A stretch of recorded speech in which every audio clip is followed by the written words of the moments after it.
Assalamualaikum warahmatullahi wabarakatuh.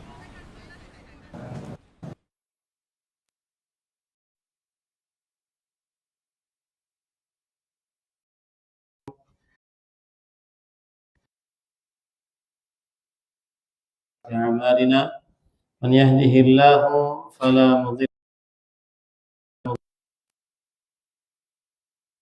لا إله إلا الله وحده لا شريك له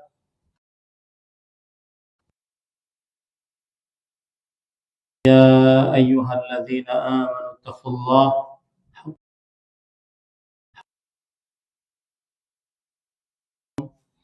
يا أيها الناس اتقوا ربكم منها زوجها وبث منهما رجالا يتساءلون به والأرحام إن الله الذين آمنوا اتقوا الله وقولوا قولا لكم ذنوبكم ومن يطع الله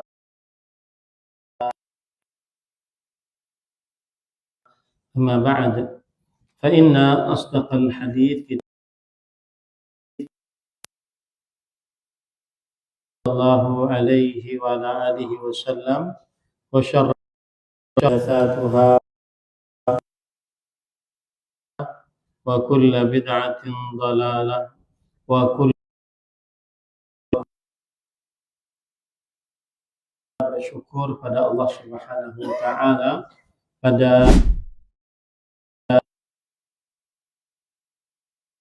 di dalam sepekan hari rayanya kaum muslimin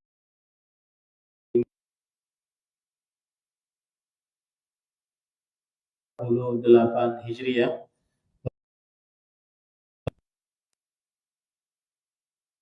26 kita dimudahkan oleh Allah Subhanahu wa taala Al-Farisi dalam sebuah kajian dirasat fil baqiyatis salihat,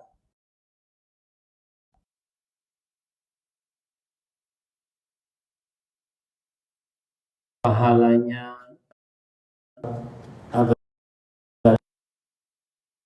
lalu Allah berikan kepada Nabi kita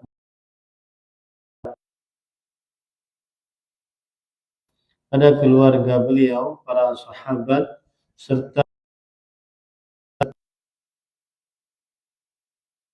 dengan nama-nama Allah yang husna dan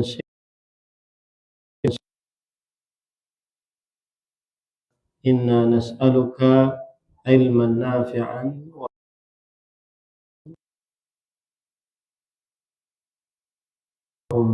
amin. Ahibati saudara-saudari jamaah masjid Allah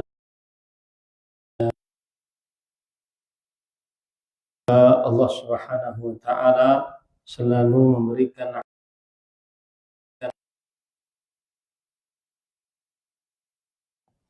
Pada kesempatan kali ini kita keutamaan kalimat tauhid atau makna dan kandungan tauhid, betul ya Bu? Tuntutan yang kedua yaitu makna.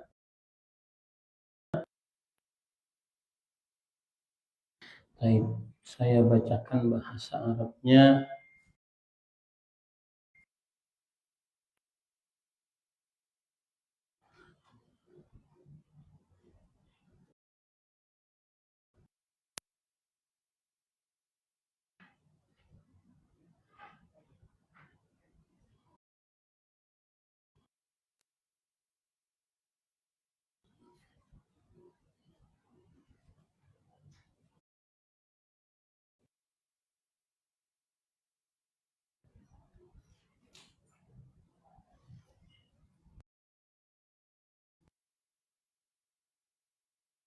Profesor Dr. Abdul Razak bin Abdul Muhsin Al-Badr. La ilaha illallah hadhihi al-kalimah al-'azimah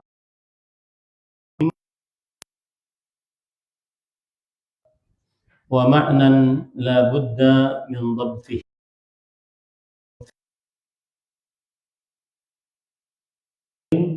an-nutqu biha min ghairi fahm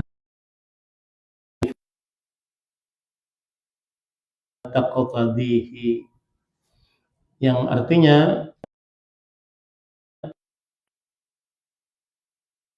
makna dan kandungan la ilaha illallah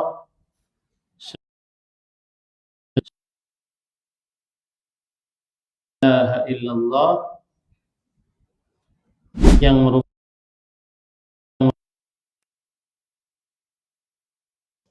halaman berapa?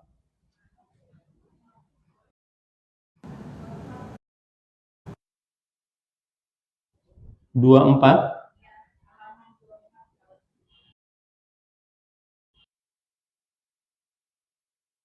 La ilaha illallah memiliki madlul yang harus dipahami dan kandungannya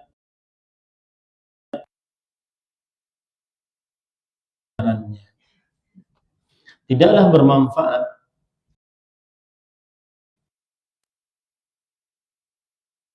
apabila ia mengucapkan tanpa memahami maknanya. Konsekuensinya. Maksud dari perkataan beliau, tetapi dia harus mengerjakan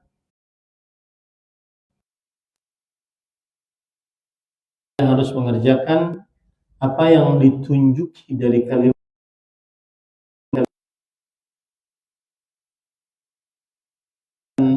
la ilaha illallah.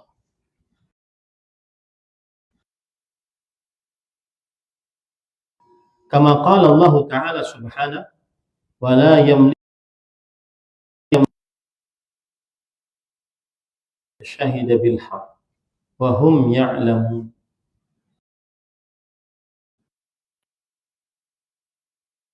Dalam surat Az-Zukhruf ayat 86.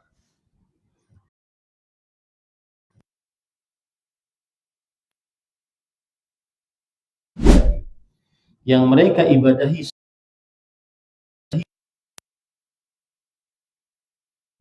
pertolongan kecuali orang-orang yang bersaksikan.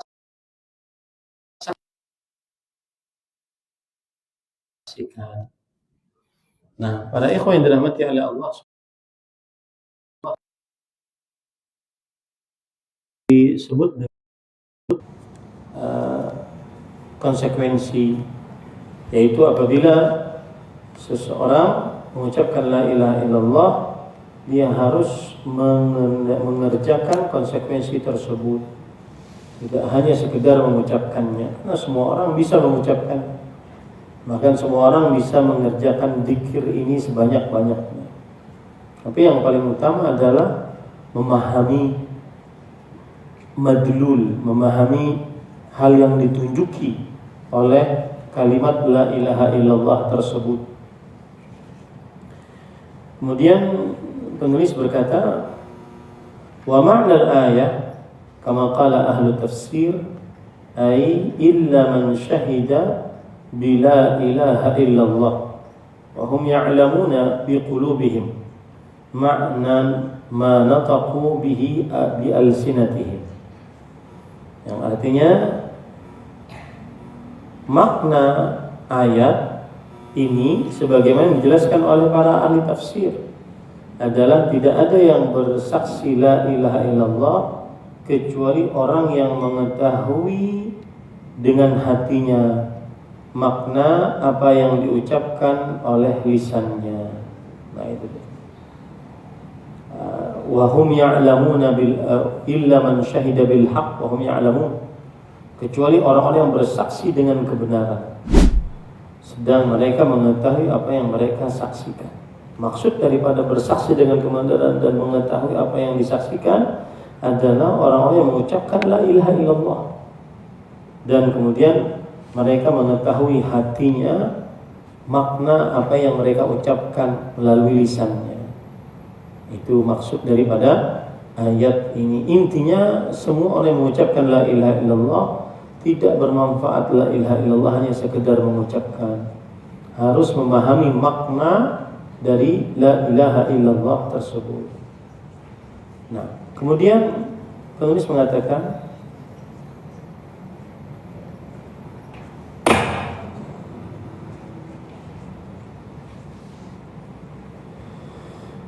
inna ash-shahadata taqtadi al-ilma bil mashhud bih falau kanat an jahlin lam takun shahadatan wa taqtadi as-sidqa وتقتضي العمل بذلك وبهذا يتبين أنه لا بد في هذه الكلمة من العلم بها مع العلم والصدق وبالعلم ينجو العبد من طريقة النصارى الذين يعملون بلا علم وبالعمل ينجو من طريق اليهود الذين يعلمون ولا يعملون وبالصدق ينجو من طريقة المنافقين الذين يظهرون ما لا يبطنون ويكون بذلك من أهل الصراط الله المستقيم من الذين أنعم الله عليهم غير المغضوب عليهم ولا الضالين. Yang artinya dengan demikian saya ulangi, karena persaksian menuntut ilmu terhadap apa yang disaksikan. Artinya kalau orang menjadi saksi, maka dia harus mengilmui apa yang dia saksikan. Ketika kita bersyahadat asyhadu an la ilaha illallah, itu kan kita sedang bersaksi bahwa la ilaha illallah. Maka menuntut dari kita mengilmui apa yang kita ucapkan, yaitu la ilaha illallah. Jika dilakukan dalam keadaan jahil, yaitu kalau seandainya kita mengucapkan syahadat dalam keadaan jahil, bodoh, tidak paham la ilaha illallah, maka bukan dinamakan sebagai persaksian, bukan dinamakan sebagai syahadah. Dan persaksian juga menuntut kejujuran serta menuntut pengamalan. Persaksian menuntut kejujuran dan menuntut pengamalan. Berarti dari hal ini ada tiga hal. Orang yang bersaksi la ilaha illallah harus memahami makna la ilaha illallah. Yang kedua, harus jujur dalam ucapannya, nggak boleh dusta. Kemudian yang ketiga, harus mengamalkan konsekuensi dari persaksiannya tersebut, la ilaha illallah tersebut. Dengan demikian menjadi jelas bahwa kalimat tauhid ini disertai dengan tiga hal: ilmu, mengilmui la ilaha illallah; dua, amal, mengerjakan konsekuensi dari la ilaha illallah, yaitu berupa beribadah hanya kepada Allah, tidak beribadah kepada selain Allah, kemudian bersandar diri hanya kepada Allah, tidak bertawakal kecuali hanya kepada Allah, kemudian jujur dengan penuh kejujuran. Dengan ilmu seorang hamba terhindar dari jalan orang-orang Nasrani, yaitu orang-orang yang beramal tanpa ilmu. Dengan amal ia terhindar dari jalan orang-orang Yahudi, yaitu orang-orang yang berilmu tanpa namun tidak mengamalkan. Dan dengan kejujuran ia terhindar dari jalan orang-orang munafik, yaitu orang-orang yang menampakkan apa yang mereka tidak yakini. Ini jadi tiga hal: ilmu, amal, jujur. Ya, maka baru pada saat itu syahadat persaksian la ilaha illallahnya bermanfaat. Baru pada saat itu persaksian la ilaha illallahnya bermanfaat. Kalau dia memahami, mengilmui apa makna la ilaha illallah. dan kalau dia mengamalkan konsekuensi la ilaha illallah. Kemudian kalau dia jujur di dalam ucapannya la ilaha illallah. Orang yang berilmu dengan la ilaha illallah, maka dia berarti membedakan dirinya dengan kaum Nasrani yang beramal tanpa. Kemudian orang yang beramal dengan ilmu yang dimiliki membedakan dirinya dengan kaum Yahudi yang berilmu tapi tidak mengamalkan. Dengan kejujuran membedakan dirinya dari kaum munafikin, yang mana orang-orang munafik cuma lisannya saja yang nampak keislamannya, tapi menyembunyikan di dalam kalbunya kekufuran. Maka orang muslim yang sejati, yang sempurna keislamannya, mengilmui la ilaha illallah, mengamalkan makna la ilaha illallah, dan jujur di dalam ucapan la ilaha illallah. Nah, bukan dengan demikian ia tergolong orang-orang yang berada di atas jalan yang lurus. Ihdinas siratal mustaqim. Tunjukilah kami jalan yang lurus. Jalan siapa itu? Siratal ladzina an'amta alaihim. Jalan orang-orang yang engkau beri nikmat pada mereka.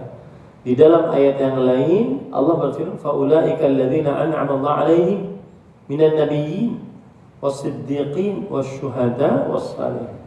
Mereka lah orang-orang yang Allah beri nikmat terhadap mereka dari para nabi, orang-orang siddiq, orang-orang syuhada, dan orang-orang saleh. Itu jalan orang yang lurus, mengumpulkan tiga ini. Ya, maka ingat selalu dalam bekal dalam hidup kita, perbanyak ilmu, ilmunya kemudian diamalkan. Lalu imannya beriman yang jujur, bukan hanya saat di hadapan khalayak ramai. Kemudian penulis berkata, walhasil alla ilaha illallah la tanfa'u illa man 'arafa madlulaha nafyan wa itsbatan wa i'taqada dhalika wa 'amila bihi. Amma man qalaha wa 'amila biha zahiran min ghairi i'tiqadin fa huwa munafiq. Wa amma man qalaha wa 'amila bi dhiddiha wa khilafiha min asy-syirki fa huwa al-kafir.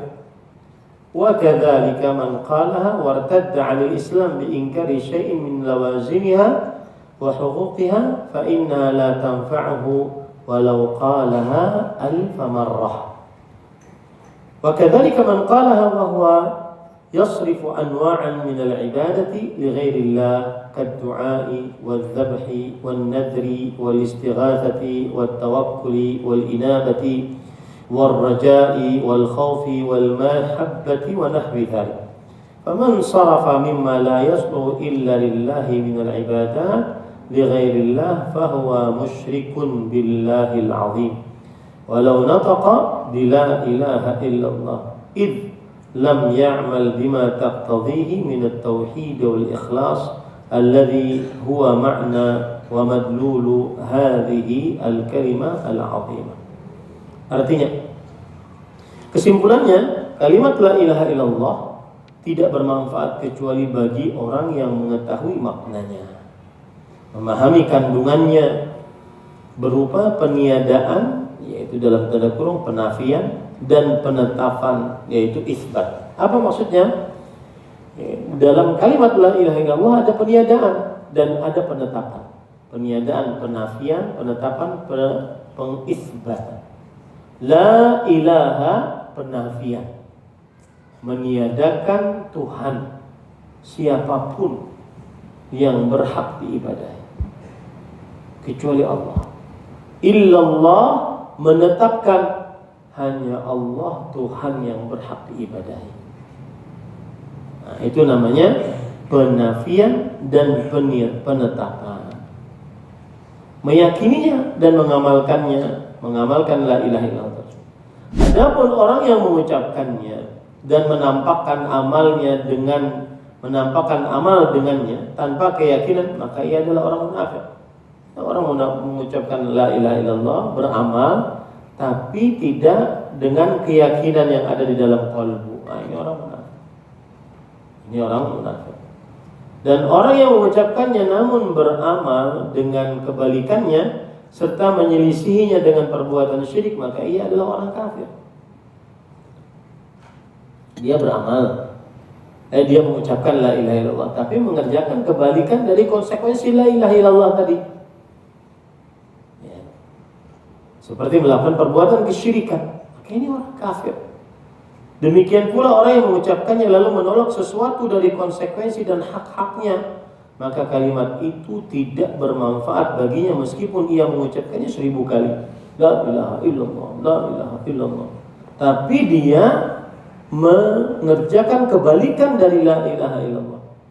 Berdoa kepada selain Allah, meminta perlindungan kepada selain Allah, tunduk patuh taat yang penuh dengan pengagungan dan rasa cinta kepada selain Allah. Ini tidak bermanfaat la ilaha illallah. Walaupun dia mengucapkan la ilaha illallahnya 1000 kali. Nah, berarti kalau 2000 bermanfaat? Enggak. Bukan gitu maksudnya. Maksudnya adalah sebanyak apapun dia ucapkan, tapi dia menyelisih madlul, hal yang ditunjuki oleh la ilaha illallah, hal yang menjadi konsekuensi dari la ilaha illallah, maka tidak manfaat. Kemudian penulis mengatakan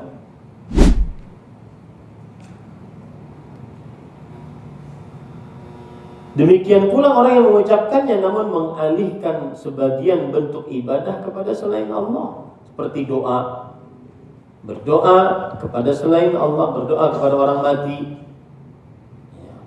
menganggap orang mati ini bisa menyampaikan hajat kepada Allah. Akhirnya dia berdoa, wahai fulan, wahai wali fulan, kami datang kepada kalian, kami minta pertolongan kepada kalian, kami beristighatsah kepada kalian.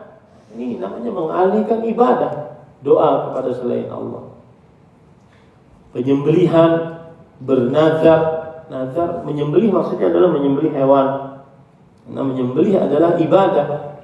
Allah berfirman, "Fashalli li rabbika wanhar." Salatlah dan sembelihlah untuk Rabbmu. Qul inna salati wa nusuki wa mahyaya. Katakanlah, sesungguhnya salatku dan sembelihan, hidup dan matiku hanya untuk Allah Subhanahu wa taala. Menunjukkan bahwa penyembelihan adalah hak Allah, ibadah yang tidak boleh ditujukan kecuali hanya kepada Allah. Makanya Rasulullah SAW bersabda, "Man dzabaha li ghairillah faqad asyrak." Barang siapa yang menyembelih untuk selain Allah, maka sungguh dia telah melakukan kesyirikan. Kemudian bernazar. Bernazar artinya adalah mewajibkan sesuatu terhadap diri sendiri, apa yang tidak diwajibkan oleh Allah. Kalau saya sembuh, saya bernazar ingin berpuasa selama 3 hari. Maka ini nazar, mewajibkan sesuatu yang tidak diwajibkan oleh Allah Subhanahu wa taala. Maka itu nazar tidak boleh diberikan kecuali hanya kepada Allah. Allah berfirman, yufuna bin nadri, yufuna bin nadri. Allah memuji orang-orang yang bernazar dan menunaikan nazarnya, menunjukkan bahwa nazar ibadah, dan jika nazar ibadah tidak boleh diberikan kecuali hanya kepada Allah. Meminta pertolongan, isti'anah, minta pertolongan dalam perihal yang tidak disanggupi kecuali oleh Allah, dalam perihal yang tidak disanggupi kecuali oleh Allah. Maka tidak boleh dimintai pertolongan kecuali hanya kepada Allah Subhanahu wa taala. Adapun dalam perihal yang disanggupi, oleh manusia, maka tidak mengapa kita minta tolong. Minta tolong ambilkan buku, ambilkan sepatu, ambilkan ini, belikan ini, tidak mengapa. Yang tidak boleh adalah yang tidak disanggupi kecuali oleh Allah SWT. Nah, nanti ada syubhatnya di sini. Oke, kalau seandainya minta tolong tidak boleh yang kepada sesuatu yang tidak disanggupi oleh Allah. Sedangkan wali-wali Allah itu diberikan karamah oleh Allah sehingga dia sanggup mengabulkan doa. Bagaimana jawabannya? Maka kita katakan tetap tidak boleh menyelisih la ilaha illallah. Kenapa? Karena doa adalah apa? Ibadah. Tidak boleh diberikan, disampingkan kepada selain Allah.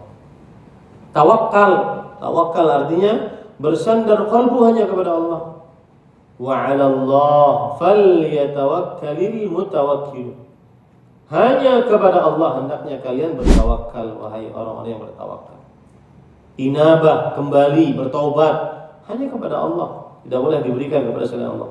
Rasa harap yang dipenuhi dengan pengagungan dan kecintaan hanya diberikan kepada Allah.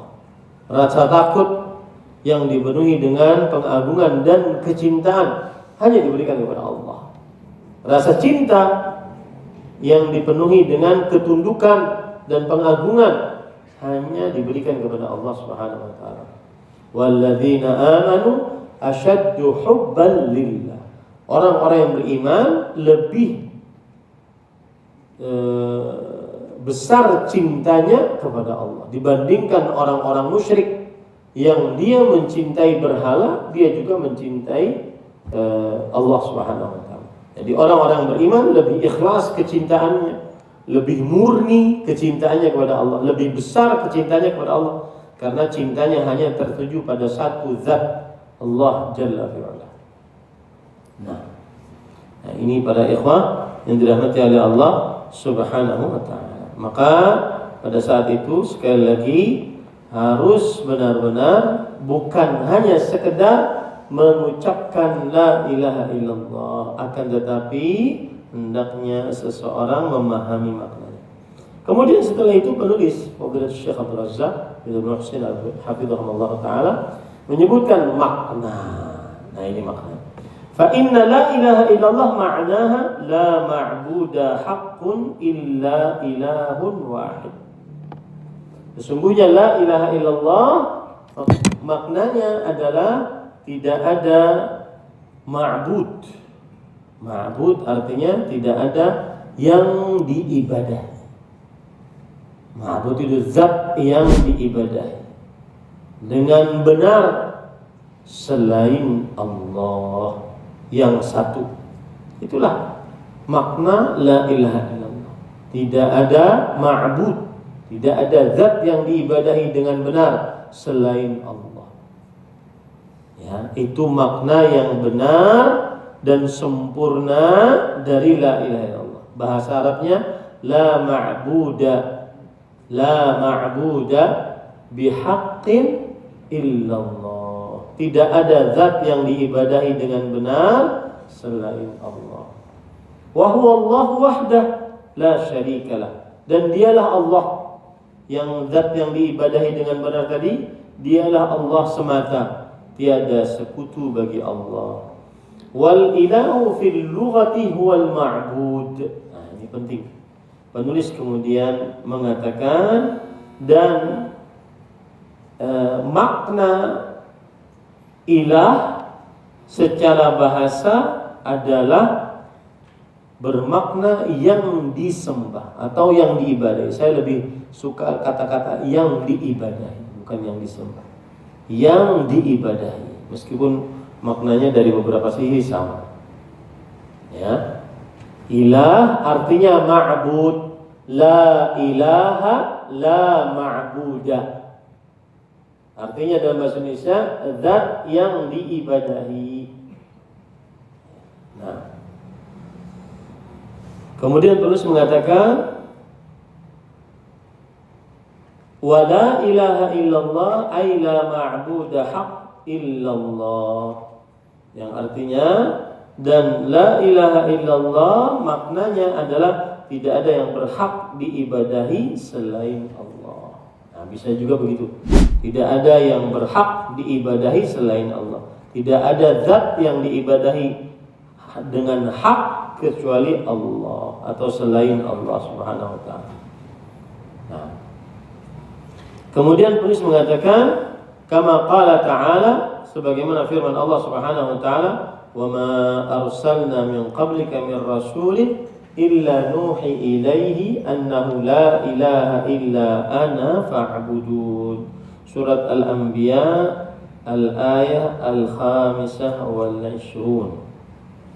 Yang artinya sebagaimana firman Allah Subhanahu wa taala, yang artinya adalah tidaklah kami utus sebelum engkau seorang rasul pun kecuali kami wahyukan kepadanya bahwa la ilaha, tidak ada yang diibadahi dengan benar illa ana, selain aku, fa'buduni, maka ibadahilah kalian seluruhnya aku.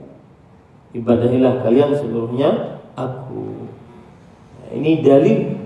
Kalau ada yang bertanya, apa dalilmu bahwa la ilaha illallah maknanya tidak ada yang diibadahi dengan benar selain Allah, atau tidak ada zat yang diibadahi dengan benar selain Allah? Apa dalil? Surat Al-Anbiya ayat 25. Wa ma arsalna min rasulin illa nuhi ilaihi annahu la ilaha illa ana fa'budun. Tidaklah kami utus seorang rasul sebelum engkau kecuali kami wahyukan kepadanya. Wahyunya apa? Bahwa serulah la ilaha illallah. Serulah la ilaha illallah fa'budun, maka ibadahilah aku. Nah, ini menunjukkan bahwa ilah adalah Tuhan yang diibadahi. Bahasa Arabnya apa? Al-ma'bud, Tuhan yang diibadahi. Nah, ya, hati-hati, ini jangan sampai salah. Ini perkara penting, makna la ilaha illallah. Kemudian penulis mengatakan ma'a qawlihi wa laqad ba'athna fi kulli ummatin rasula an ya'budullah wajtanibut taghut. Dan juga disertai dengan firman Allah Subhanahu wa taala yang artinya dan demikian menjadi jelas bahwa makna yang artinya adalah dan sungguh telah kami utus di setiap umat seorang rasul, beribadahlah kalian kepada Allah dan jauhilah oleh kalian sembahan selain Allah. Lihat di situ ada kata-kata ibadah. Maka ilah, Tuhan, itu identik dengan ibadah. Tuhan identik dengan zat yang diibadahi. Paham ya? Ada ikhwah? Tuhan atau ilah identik dengan yang diibadahi. Makanya kalau antum ditanya, Allah itu siapa sih? Apa jawab kita?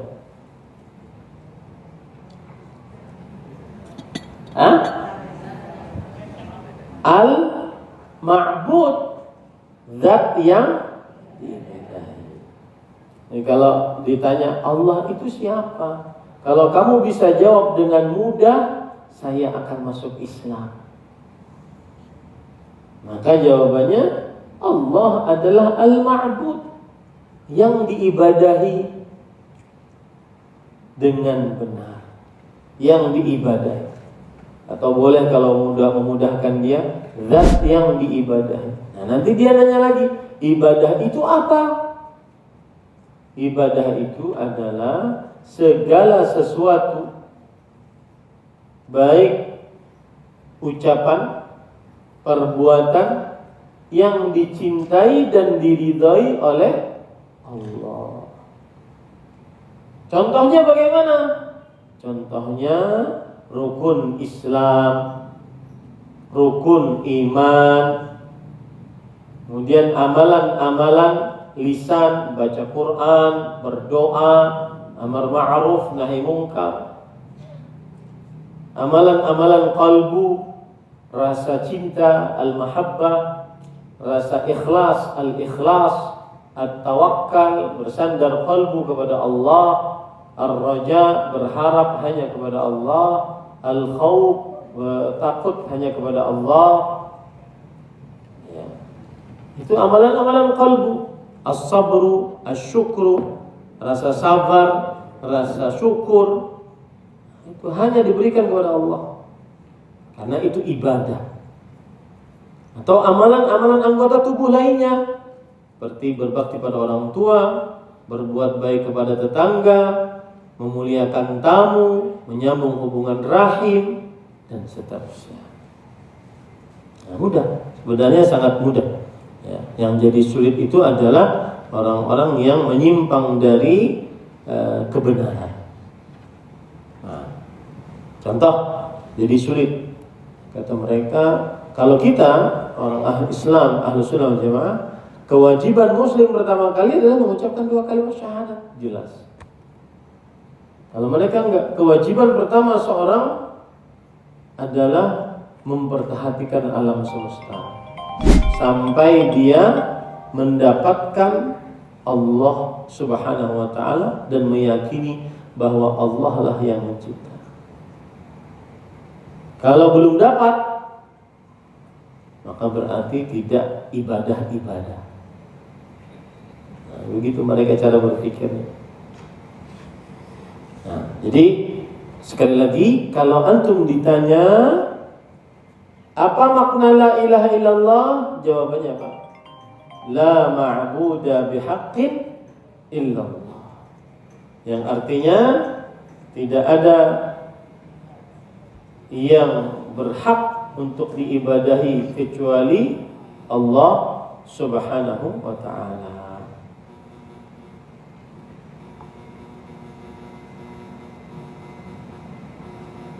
Nah, para ikhwan dirahmati oleh Allah Subhanahu wa ta'ala, apa dalilnya? Surat Al-Anbiya ayat 25. Wa ma arsalna min qablika min rasulin illa nuhi annahu la ilaha illa ana fa'budun. Di situ ada la ilaha illa ana fa'budun. Ada ikatan ubudu dengan ilah. Saya tulis saja biar jelas.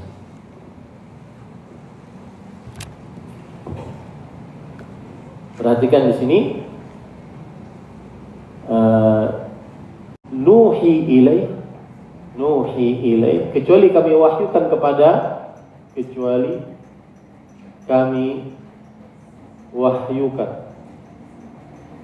kepadanya, illa nuhi ilaih, kepada Nabi, yaitu Nabi. Apa wahyunya? Wahyunya adalah la ilaha illa ana. Ini wahyunya. Fa'budun.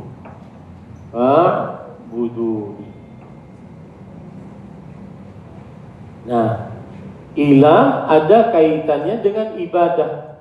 Makanya arti ilah adalah al-ma'bud. Saya tulis besar-besar. Al-ma'bud. Artinya apa? Yang diibadahi. Ya. Jadi kalau kita katakan la, tidak ada ilah yang diibadahi dengan hak, dengan benar selain aku, yaitu selain Allah. Kenapa ilah diartikan dengan ma'bud? Karena ini ada sambungannya. Fa'budun. Ada ikatan antara ilah dengan ibadah. Makanya kalau ditanya apa itu atau siapa itu Allah, maka jawabannya al-ma'bud, zat yang diibadahi dengan benar. Nah, kalau ditanya lagi kenapa beribadah hanya kepada Allah, jawabannya adalah karena Allah al-Khaliq, Maha Pencipta, Al-Malik, Maha Kuasa, Al-Mudabbir, Maha Pengatur. Yang berhak jadi ma'bud, yang berhak jadi Tuhan yang diibadahi hanya yang memiliki ini. Begitu konsep berpikirnya. Ya. Makanya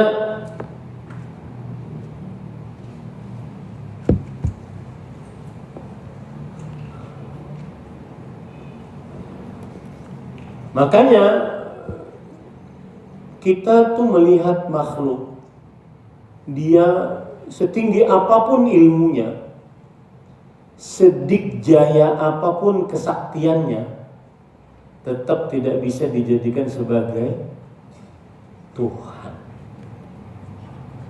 Kenapa? Karena dia adalah al-ma'bud. Karena dia adalah al-khaliq, yang mencipta, al-malik, yang kuasa, al-mudabbir, yang pengatur satu-satu. Walaupun nanti Dajjal datang, Dajjal punya surga, surganya Dajjal adalah nerakanya Allah.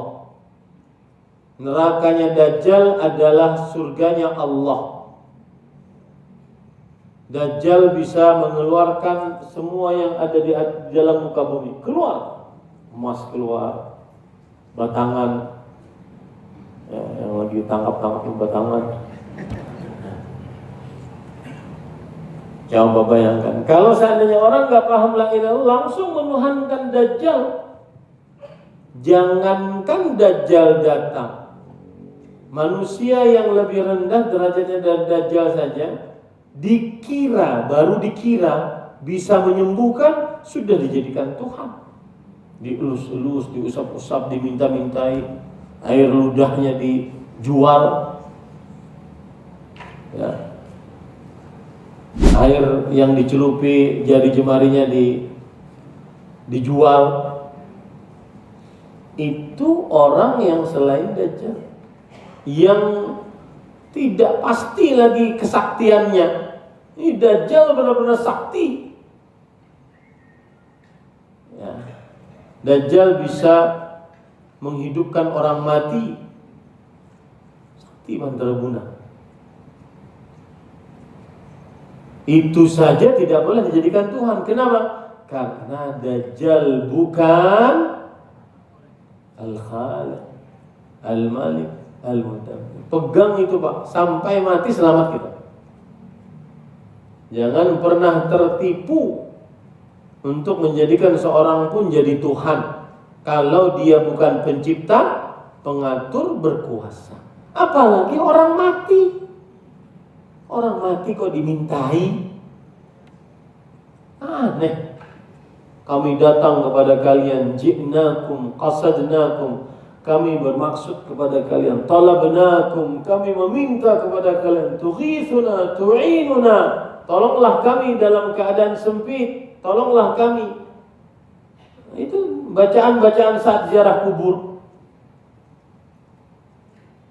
menyalahi sunnah Rasul.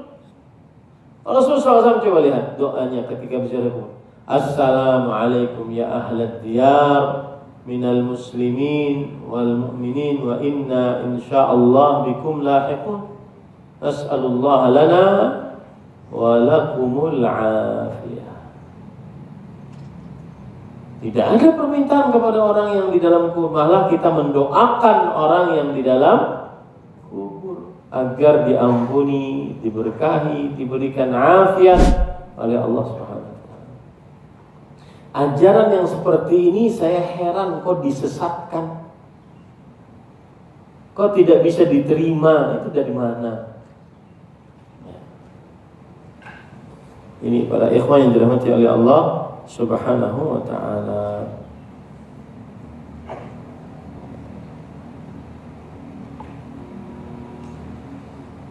Nah, para ikhwah yang dirahmati oleh Allah Subhanahu wa taala, kita lanjutkan.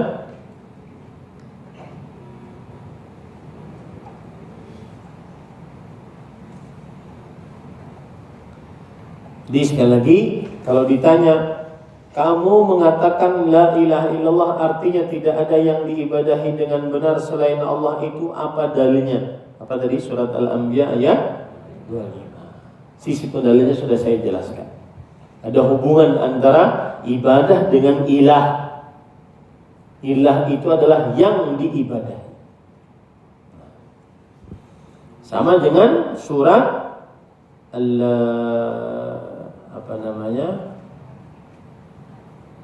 Al-Nahl ayat 36.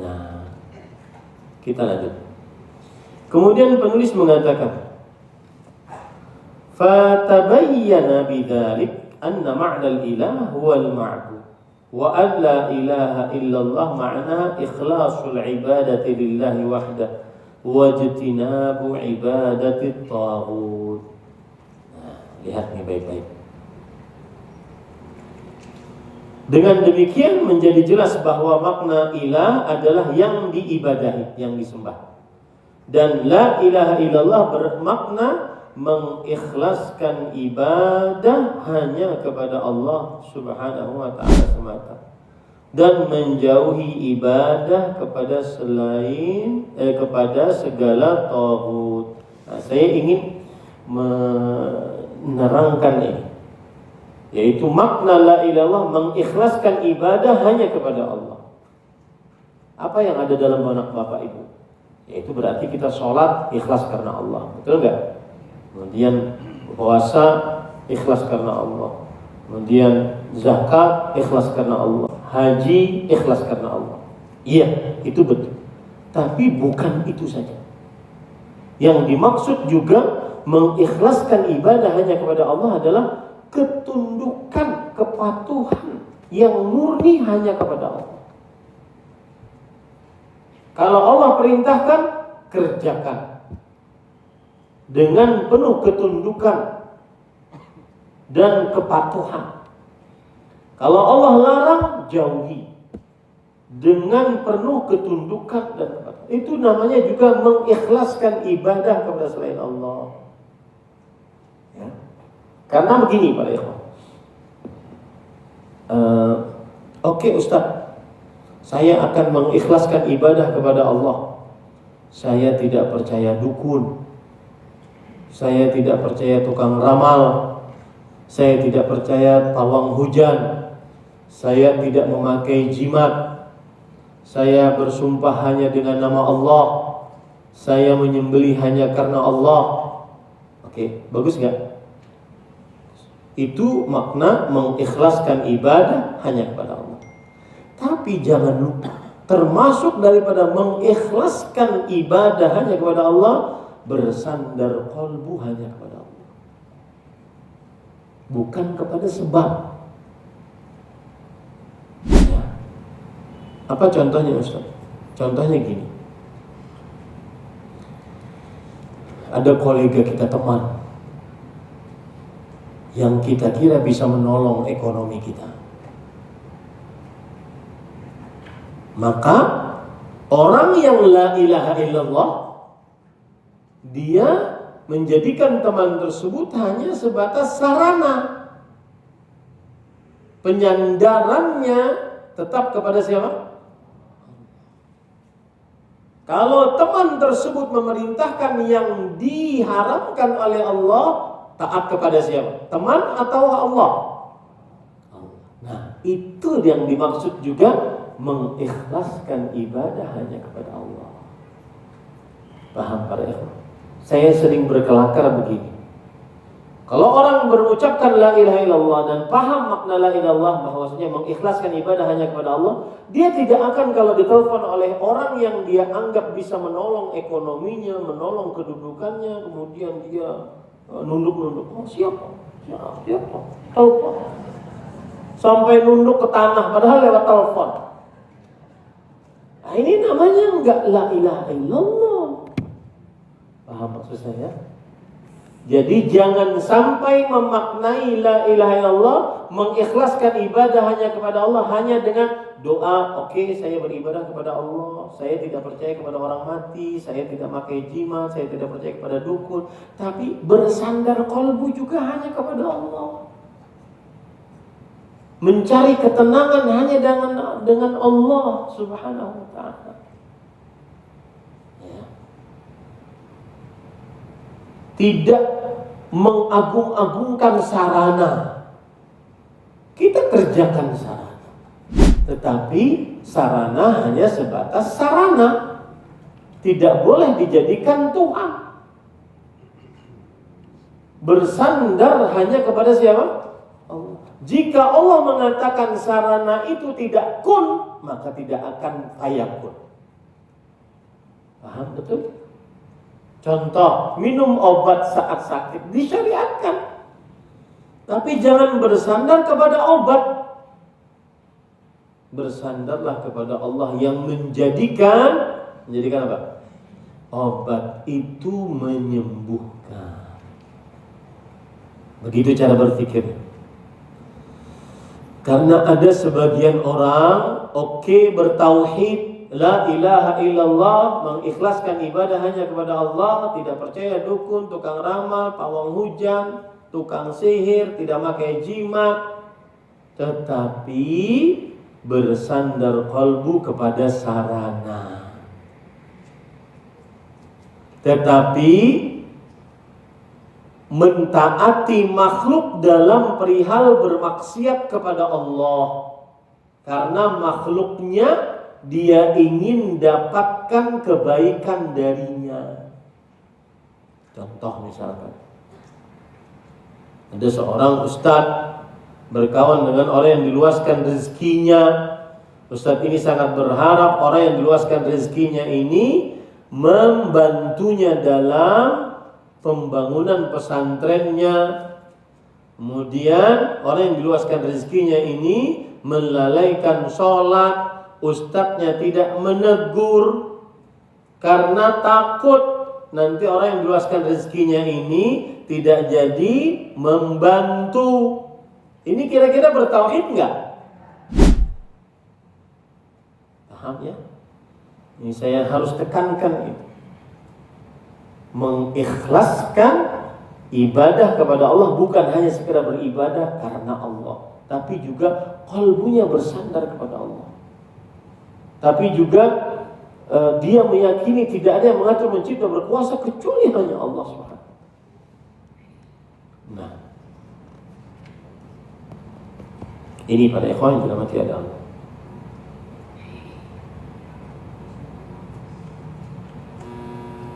Ada orang pernah bertanya kepada saya, Ustaz, saya pengen bikin travel, modalnya lumayan. Oh baik, tapi saya ingin meminjam uang di bank konvensional. Tujuan saya insya Allah baik, Ustaz, memudahkan jamaah umrah dan haji untuk berhaji dan berumrah. Kami akan berikan pelayanan yang terbaik. Kira-kira bolehkah kami meminjam, Ustaz?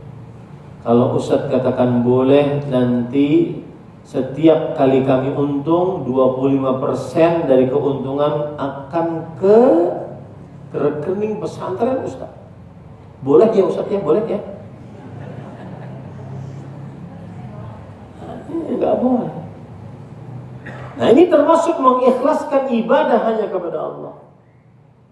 Artinya si Ustadz pantang mengatakan halal untuk sesuatu yang haram. Paham ya Pak Ikhwan? Itu makna ikhlas ini bukan hanya sekedar kita sujud karena Allah, bukan itu. Berdoa kepada Allah, enggak. Tapi ketundukan, kepatuhan hanya untuk Allah semata, tiada sekutu bagi Allah. Ini para ikhwan yang dirahmati oleh Allah Subhanahu wa taala. Kemudian penulis berkata, "Walihada lamma qala an-nabiy sallallahu alaihi wasallam li kuffar Quraisy, qulu la ilaha illallah, qalu aj'ala al-alihata ilahan wahida, inna hadha la syai'un 'ujab." Sebelumnya, termasuk mengikhlaskan ibadah juga adalah seseorang merasa diawasi oleh Allah.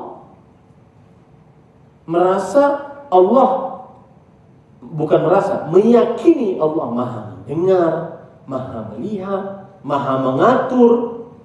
Itu termasuk mengikhlaskan ibadah hanya kepada Allah. Makanya orang yang mengucapkan la ilaha illallah sebenarnya seharusnya pantang bermaksiat saat sendirian. Dan itu termasuk daripada mengikhlaskan ibadah hanya kepada Allah. Meyakini Allah Maha melihat, Maha mengatur, Maha mengetahui.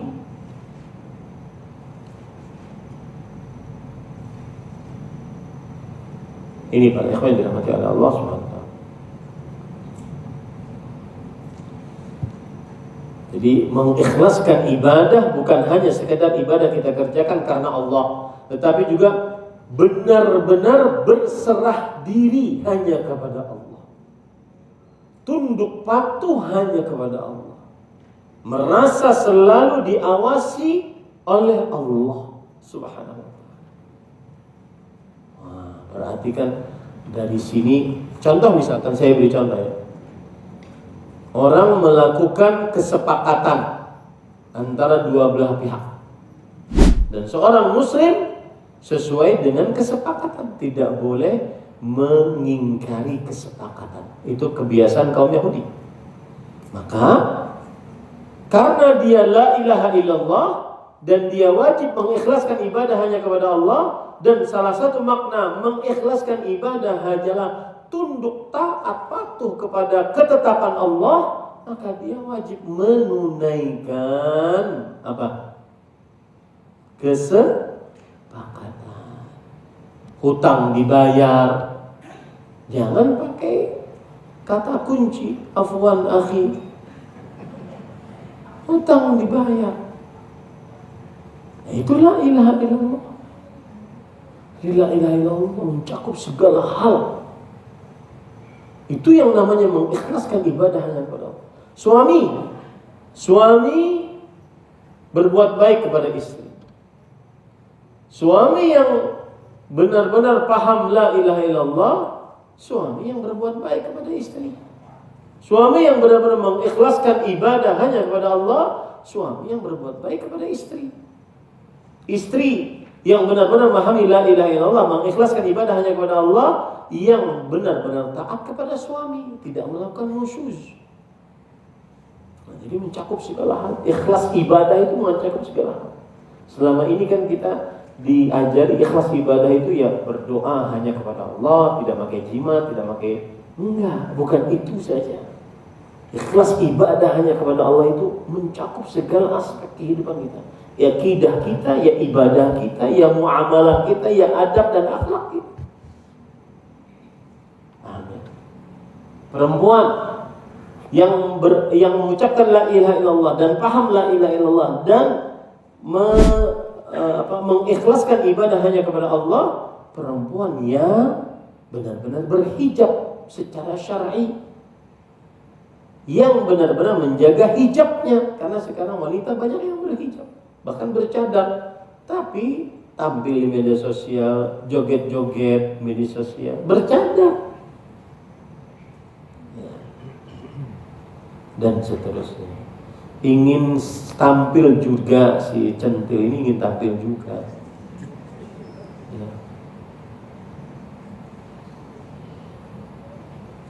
Nah, itu orang yang benar-benar la ilaha illallah, mengikhlaskan ibadah hanya kepada Allah, dia tunduk patuh kepada Allah. Ketika Allah katakan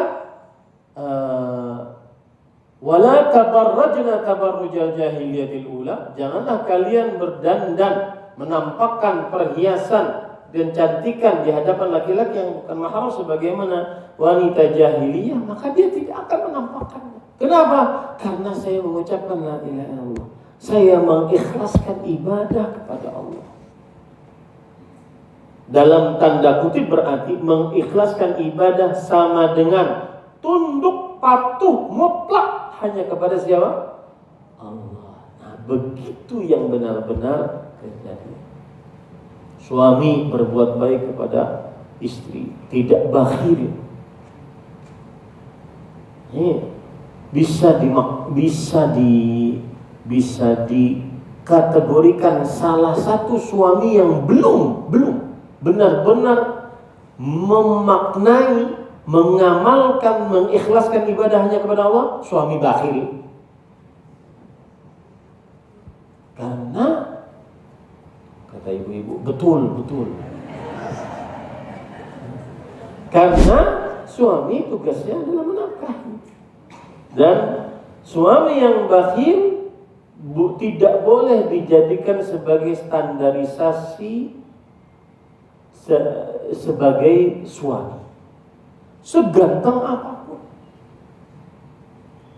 sealim apapun, kalau bakhil nggak bisa jadi suami.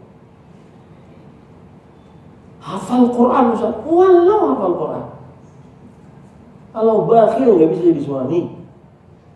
Jangan bakhil. Setelah kajian bawa istrinya ke toko-toko emas silahkan. Jangan bakhil. Ini pada ikhwan yang dirahmati oleh Allah SWT. Nah, sebagian orang kadang-kadang dia lulusan Arab Ustaz, hafid Quran, di media sosialnya terlihat saleh, pas jadi suami bakhil.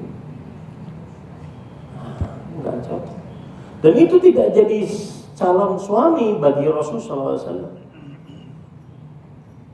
Tidak diperbolehkan untuk dijadikan calon suami kalau suaminya bakhil, menurut Rasulullah SAW. Baik. Oleh sebab itulah penulis mengatakan begini, perhatikan. Inilah sebabnya Rasulullah SAW berkata kepada orang-orang kafir Quraisy, ucapkanlah la ilaha illallah. Mereka menjawab, apakah ia menjadikan Tuhan-Tuhan menjadi satu Tuhan? Inna hadza la syai'un ajab. Sesungguhnya ini adalah sesuatu yang sangat aneh, luar biasa. Dan Allah Ta'ala mengabarkan tentang kaum Hud dan selain mereka, bahwa mereka berkata, ucapkanlah la ilaha illallah. Qalu ajitana lina'budallaha wahdah wa nadharu ma kana ya'budu aba'ana. Yang artinya, mereka berkata, apakah engkau datang kepada kami agar kami beribadah kepada Allah semata dan meninggalkan apa yang dahulu diibadahi oleh nenek moyang kami? Ingat ya, kata-kata ibadah bukan hanya sekedar sujud, doa, tetapi ibadah bersandar kalbu kepada Allah, ibadah ketundukan kepada Allah, ketaatan yang mutlak kepada Allah Subhanahu wa ta'ala. Kemudian penulis berkata,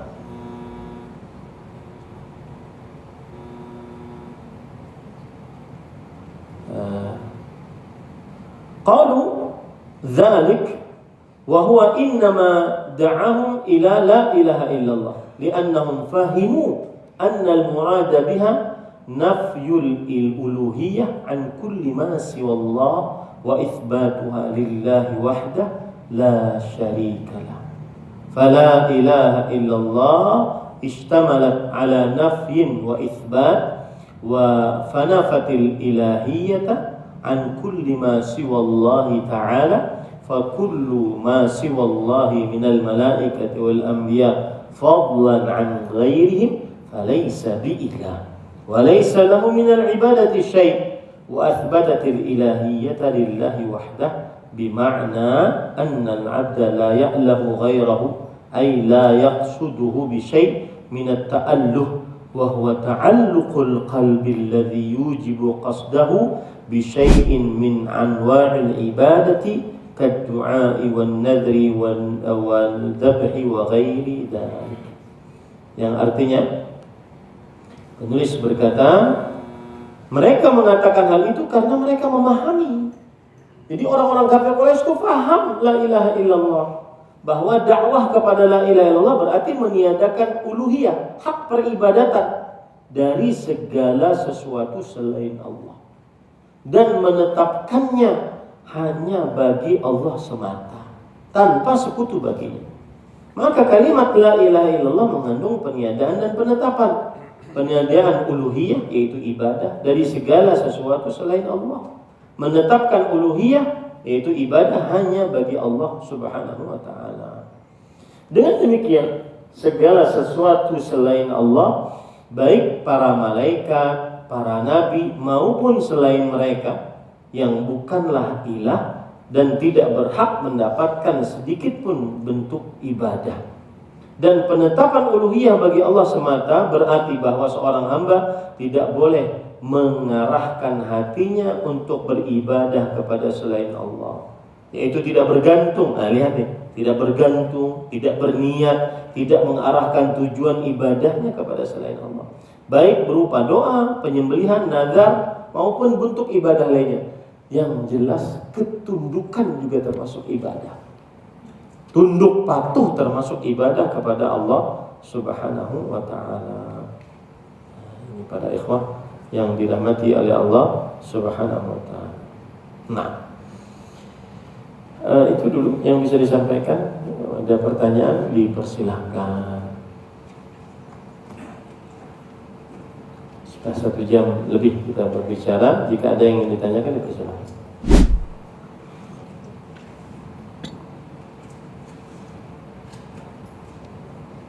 Nah, ada?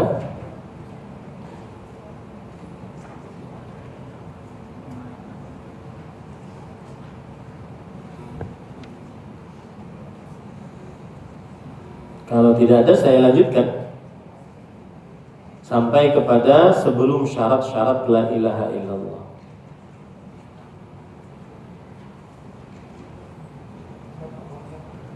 Silakan Pak, angkat suaranya Pak, karena nggak ada mic.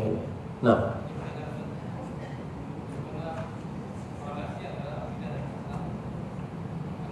korelasi antara akidah dan akhlak.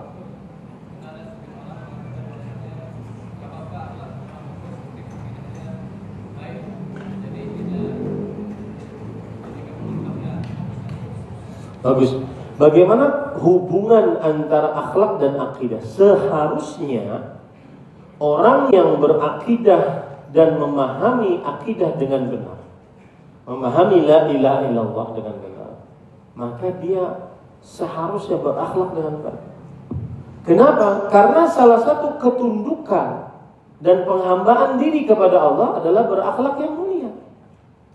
Bukankah Rasul sallallahu alaihi wasallam, bukankah Allah Subhanahu wa taala berfirman, "Wa innaka la'ala khuluqin 'azim." Sesungguhnya engkau wahai Muhammad sallallahu alaihi wasallam senantiasa selalu di atas akhlak yang mulia. Allah juga berfirman, "Laqad kana lakum fi Rasulillah uswatun hasanah." Sesungguhnya telah nampak bagi kalian dalam diri Rasul sallallahu alaihi wasallam suri tauladan yang baik. Maka seharusnya orang yang berakidah yang benar, yang mengucapkan la ilaha illallah dan memahami konsekuensi la ilaha illallah, yaitu beribadah hanya kepada Allah, mengikhlaskan ibadah hanya kepada Allah, dalam artian tunduk patuh taat hanya kepada Allah, maka berarti dia semestinya berakhlak yang mulia. Kenapa? Karena akhlak salah satu dari instrumen ibadah. Berakhlak yang mulia salah satu dari nilai ibadah kepada Allah. Rasul sallallahu alaihi wasallam bersabda, "Akmalul mu'minina imanan ahasinukum akhlaqan." Orang yang paling sempurna imannya, sempurna la ilaha illallahnya, yang paling baik akhlak. Jadi tidak benar itu. Yang penting kan akidahnya tidak syirik.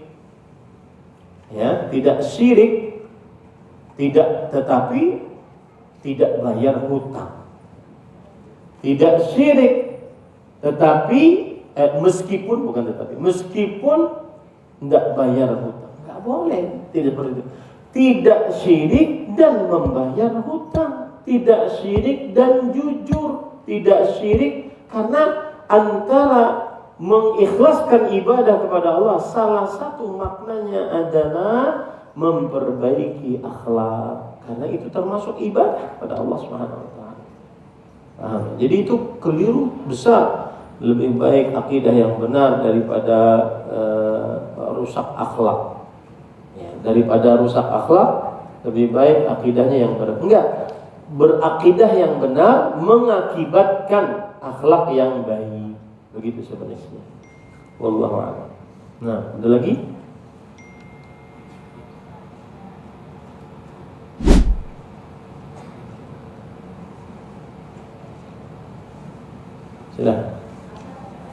Silakan Ibu. Assalamualaikum warahmatullahi wabarakatuh. Waalaikumsalam. Ustaz, beredar video di HP Ustaz. Seorang akhwat dulu sekolahnya di STM bagian otomotif. Kemudian setelah lulus dia bekerja bongkar motor, padahal pakaiannya syari, pakai hijab, kemudian pakai apa namanya? Cadar. Nikah, ya. Tapi kerjanya bongkar motor. Apakah ini sesuai dengan fitrahnya? Ya, bagus pertanyaannya. Jawabannya adalah tidak ada yang dalil yang melarang perempuan bekerja selama tidak melanggar maksiat, tidak melanggar yang dilarang. Sebenarnya itu Pak, sama saja seperti perempuan jualan, sama. Karena dia berusaha mencari yang halal. Tetapi bermasalah ketika divideokan, disebarkan, jadilah wanita-wanita bercadar tangguh. Coba nggak disebarkan, biasa aja jadinya. Ya. Tidak mengapa orang bekerja apa. Ya. Yang jelas jangan sampai melanggar peraturan dari Allah, seperti buka aurat, berdua-duaan dengan laki-laki, bercampur baur dengan laki-laki, dengan para lelaki, kemudian memakai minyak wangi, ya, itu seperti itu. Nah, lebih selamat lagi, ya, kalau ada perempuan-perempuan yang seperti itu, maka segera dipersunting oleh laki-laki yang ada di hadapan saya ini, supaya lebih menjaga sifat kesuciannya, ketertutupannya, seperti itu. Wallahu a'lam. Jadi yang jadi masalah sebenarnya adalah pada divideokan, diviralkan. Nah, kadang-kadang di zaman sekarang perempuan bercadar juga ingin eksis, gitu. Ingin eksis.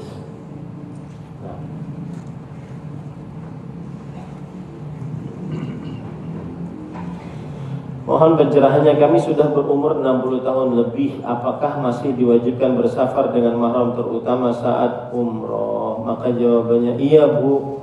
Ya, apalagi yang sudah lebih dari 60, lebih lagi bermahramnya. Kenapa? Karena biar ada yang menjaga, ya, biar ada yang bisa menuntunnya, biar ada yang bisa mengarahkannya. Harus ada mahramnya. Wallahu a'lam. Dan Rasulullah SAW bersabda, la tusafir mar'ah illa wa ma'adhi mahram. Seorang perempuan tidak bersafar kecuali bersamanya mahramnya. Dan di sini perempuan tidak disebutkan apanya? Umurnya, usia. Nah, ini kejadian saya pernah membimbing, waktu itu masih dalam pembimbingan. Sekarang sudah tidak membimbing lagi lah. Kalau mau umroh berdua aja sama istri saya, yang tahun ini saya panggil my supercalifragilisticexpialidocious. Kalau tidak paham silahkan cari di kamus. Jadi waktu itu berumrah dan ibu-ibu ini ada, saya tidak tahu kalau itu jamaahnya ada yang tidak pakai mahram. Ternyata ada yang tidak membawa mahram. Nah, waktu itu jatuh di depan hotel, nah, kita sulit pegang, bukan mahram, mana gitu. Kalau lebih tua, lebih lagi harus dengan mahram agar menjaganya. Wallahu a'lam. Saya sering mendengar sholawat marhaban ya Husain dan seterusnya.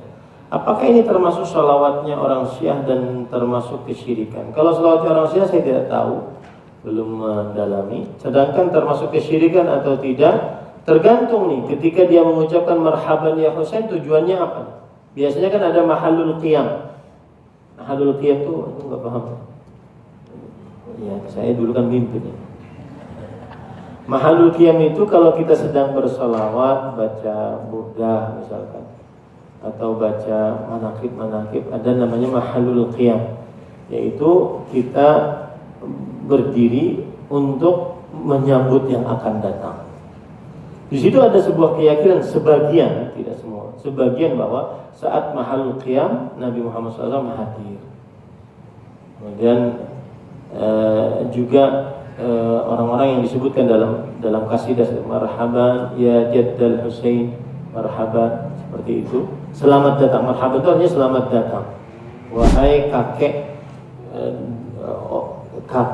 yang menjadi kakek dua Al-Husain, yaitu Al-Hasan dan Al-Husain. Marhaban ya Husain. Kalau tujuannya hanya sebatas menganggap bahwasanya itu hadir tanpa menyamakan selain Allah dengan Allah dalam perkara yang khusus Allah, maka itu keyakinan batil, tidak sampai kepada kesyirikan. Tapi kalau tujuannya sampai meminta kepada selain Allah, berdoa kepada selain Allah, maka itu kesyirikan akbar. Wallahu a'lam. Apakah betul Ustaz kalau Rasul punya hobi naik gunung?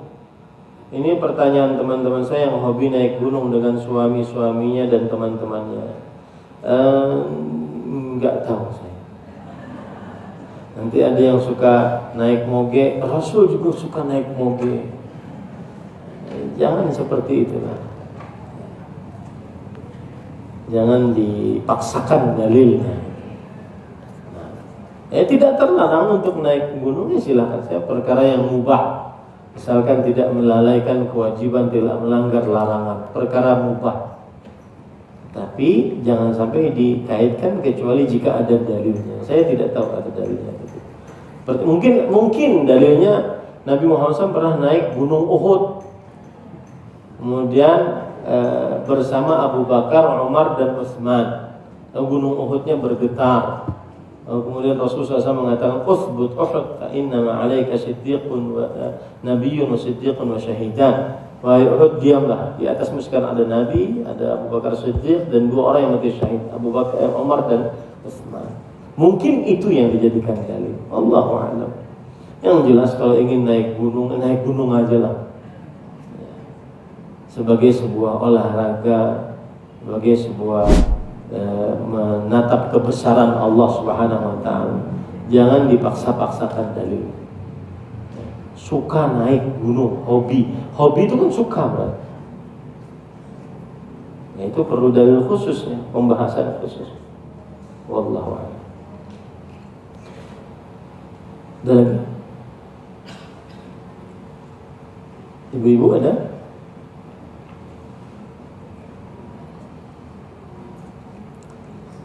Tadi saya di masjid dekat ternyata 15-20 menit dari sini, Masjid Al-Fattah Jatinegara. Saya menyebutkan ini mungkin sebagai penutup nasihat, sebuah tema khutbah, yaitu ibadah yang hilang di zaman media sosial terutama. Apa itu? Lezat dalam beribadah. Itu adalah ibadah yang hilang.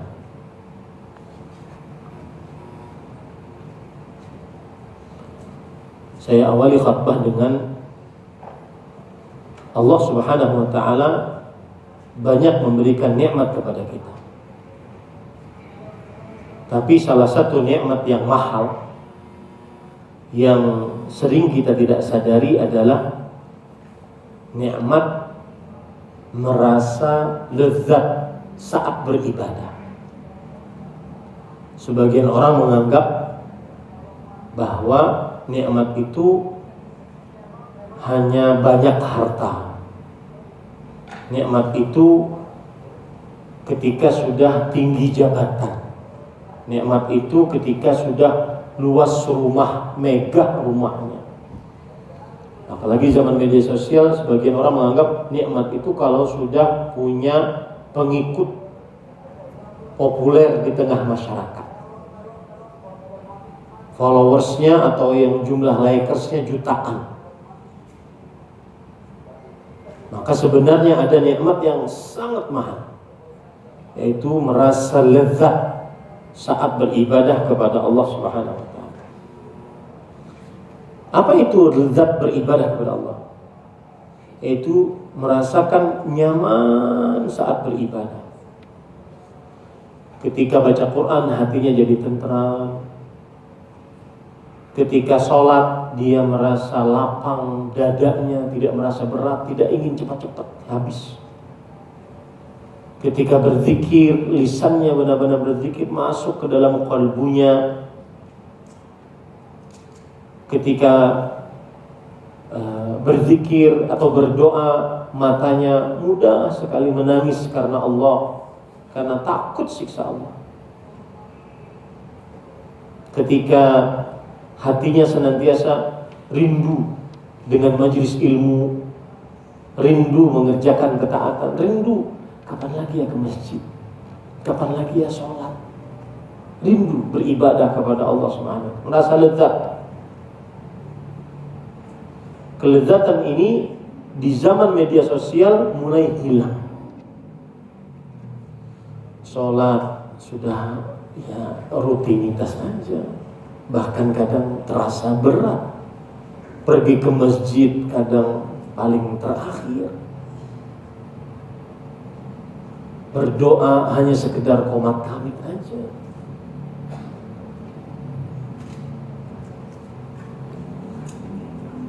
Datang ke masjid hanya sekedar tunai kewajiban, bukan karena saya rindu sama Allah, saya ingin bermunajat di masjid. Nggak ada kelezatan kalau pergi ke masjid. Bahkan sebagian orang tidak letih, anteng di depan HP-nya berjam-jam, tapi merasa berat saat baca Quran. Itu namanya kelezatannya sudah dicabut oleh Allah Subhanahu wa taala.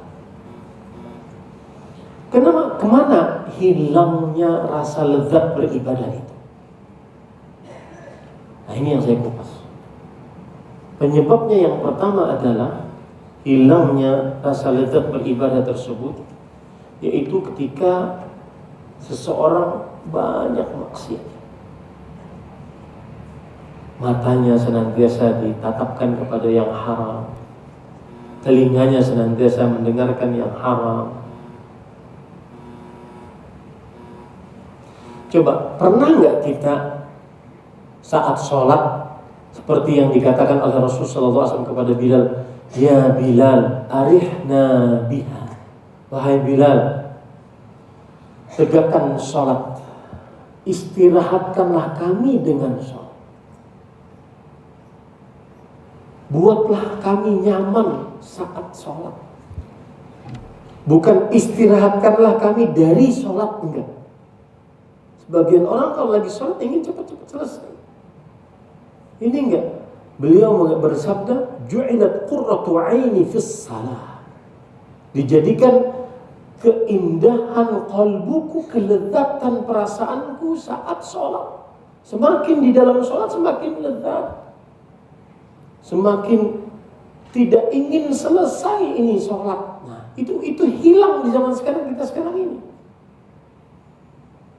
Hilang di zaman kita sekarang. Padahal sholat itu tempat untuk bermunajat kepada Allah, Salat itu keadaan yang paling dekat dengan Allah Subhanahu wa taala. Salat itu seseorang akhirnya bisa menumpahkan apa yang dia inginkan dari Allah Subhanahu wa taala dalam salatnya. Nah, salah satu sebabnya adalah banyak dosa dan maksiat, sampai tertutup kalbunya. Dan ingat Pak, dosa itu bukan hanya sekedar menyebabkan siksa di akhirat. Dosa juga menyebabkan hukuman di dunia. Dosa menyebabkan kerasnya hati, kemudian sempitnya dada, beratnya saat mengerjakan ketaatan, hilangnya kelezatan beribadah. Allah berfirman, "Kalla bal rana ala qulubihim ma kanu yaksibun." Sekali-kali tidak. Bahkan apa yang mereka kerjakan itu telah menutupi hati-hati mereka. Dosanya menutupi hati mereka. Pandangan haram menutupi hati. Dosa-dosa melalui lisan, dusta, riba, namimah, membuat hati kita keras, tidak merasakan kelezatan. Mendengar musik, melihat gambar-gambar yang haram, berbuat kezaliman terhadap orang lain. Jadi bagaimana mata bisa menangis kalau seandainya dibarengi dengan kemaksiatan? Bagaimana lisan lezat berzikir, lezat baca Quran kalau seandainya dibarengi dengan kemaksiatan? Sebagian ulama salaf mengadukan dirinya sulit bangun malam. Maka ternyata obatnya apa? Tinggalkan bangun malam. Itu pun kalau bangun malam ya. Bangun malam cuma 15 menit sebelum azan, sholat witirnya cepat-cepat, takut habis waktunya. Belum lagi yang nggak pernah bangun malam. Jadi keras hatinya, tidak ada kelezatan untuk beribadah kepada Allah Subhanahu. Ada yang orang bangun malam cuma sekedar melihat media sosial, enggak sholat. Ini benar-benar keras hati. Kemudian yang kedua sebabnya adalah tidak bersungguh-sungguh melawan hawa nafsu. Harus ada perjuangan Pak, melawan hawa nafsu. Harus ada perjuangan. Allah berfirman, "Walladzina jahadu fina lanahdiyannahum subulana." Orang-orang yang berjuang di jalan kami, sungguh kami akan berikan petunjuk kepada jalan-jalan. Ada perjuangan di situ. Nabi Allah Subhanahu wa taala berfirman kepada seorang nabi, "Wa'mur ahlaka bis-shalah wastabir 'alaiha." Perintahkan keluargamu untuk sholat dan bersabarlah dengan sungguh-sungguh. Ya, harus sabar. Itu sebab yang kedua. Kenapa kelezatan itu hilang? Ya. Jangan sampai gini, ada sebagian orang belum khusyuk hatinya, nanti kalau sudah khusyuk baru saya sholat. Ya. Tapi paksalah untuk sholat agar kita mendapatkan kekhusyuan. Belum merindu nih sama Al-Quran, nanti kalau sudah rindu saya baca Quran. Enggak, paksa dirinya untuk baca Quran agar benar-benar mendapatkan kerinduan dengan Al-Quran tersebut. Dan itu mujarab Pak. Orang yang sudah lama ninggalin Al-Quran males banget. Kadang sehari dapat cuma 1 ayat, 2 ayat, 3 ayat. Apalagi yang sudah penghafal Quran ya, itu berbahaya sekali. Tapi ketika dia paksa dirinya, paksa, maka dia akan lezat tersendiri. Seperti sudah dapat murnya lagi. Nah, ini para ikhwan yang dirahmati oleh Allah. Makanya Rasulullah SAW bersabda, "Al-mujahid man jahada nafsahu fi ta'atillah." Hadis riwayat Imam Ahmad. Orang yang mujahid hakiki adalah orang yang berjuang melawan hawa nafsunya dalam mengerjakan ketaatan kepada Allah. Kemudian yang ketiga, ini yang menarik. Kenapa kelezatan ibadah hilang? Terlalu banyak mengerjakan perkara yang mubah. Nonton terlalu banyak, makan terlalu banyak, minum terlalu banyak. Sekarang kan di zaman sekarang kan aneh-aneh makanan. Ya toh? Makanan apa gitu? Dan besar-besar. Aneh-aneh. terlalu banyak. Bukan dia haram, enggak, tetapi itu mengurangi kelezatan beribadah kepada Allah Subhanahu wa taala. Lalu obatnya apa? Saya sebutkan dalam khutbah tadi. Obatnya cuma satu, Pak. Dari sekian banyak obat, yang paling utama cuma satu. Agungkan Allah Subhanahu wa taala.